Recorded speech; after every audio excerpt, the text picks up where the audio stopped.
नमस्कार दोस्तों, आज आपका मेरे चैनल भाषा सागर पर स्वागत है।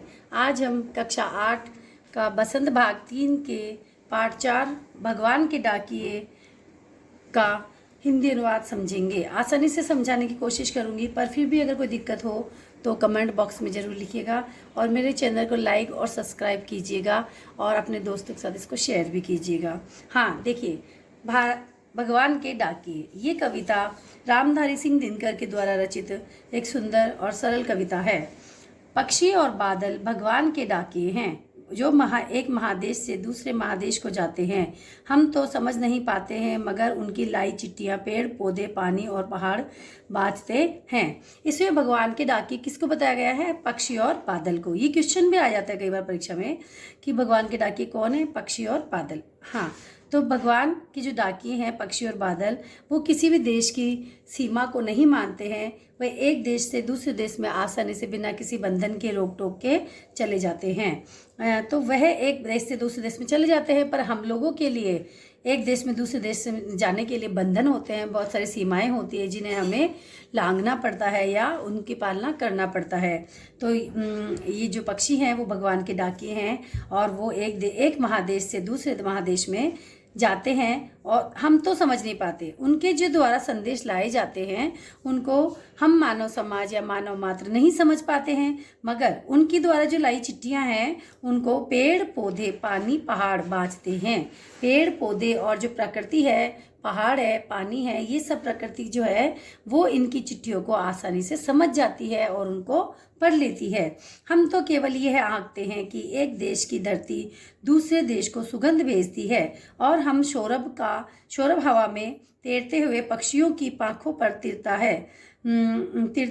है और एक देश का भाप दूसरे देश में पानी बनकर गिरता है। इसमें ये कहना चाह रहा है अंतिम पैराग्राफ में हम पढ़ेंगे। तो हम तो केवल यह आंकते हैं, हम मतलब मानव समाज या मानव, हम केवल यह आंकते हैं यानी कि यह समझते हैं, यह अनुमान लगाते हैं। आंकने का मतलब होता है अनुमान लगाना। हम ये अनुमान लगाते हैं कि एक देश की धरती यानी किसी भी एक देश की धरती से दूसरे देश में केवल सुगंध यानी खुशबू ही आती है, संदेश नहीं आते हैं, खुशबू ही आती है। और वह शोरब यानी सुगंध, शोरब मतलब सुगंध से है, सुगंध हवा में तैरते हुए पक्षियों की पाखों पर तिरता है, मतलब हवा में तैरते हुए पक्षियों की पाखों के ऊपर बैठकर वो सुगंध हमारे देश में आती है।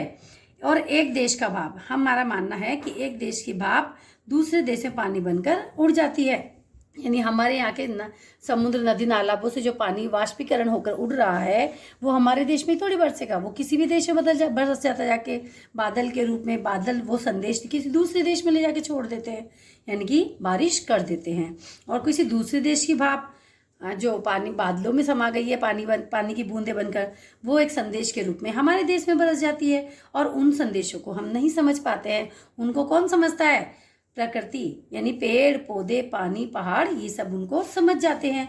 ये रामधारी सिंह दिनकर जो कवि हैं हमारे, उनकी सरल कविता थी जिसको हमने आपको समझाया। आशा करती हूँ आपको ये मेरा वीडियो समझ में आया होगा, ये पाठ समझ में आया होगा। अगर इसमें किसी प्रकार की कोई दिक्कत हो तो जैसा कि मैंने आपको पहले भी बताया है वीडियो के प्रारंभ में कि आप उसको कमेंट्स बॉक्स में लिख सकते हैं। और आप मेरे वीडियो को लाइक सब्सक्राइब कीजिएगा, बेल आइकॉन को दबाइएगा और इसको शेयर भी कीजिएगा। धन्यवाद।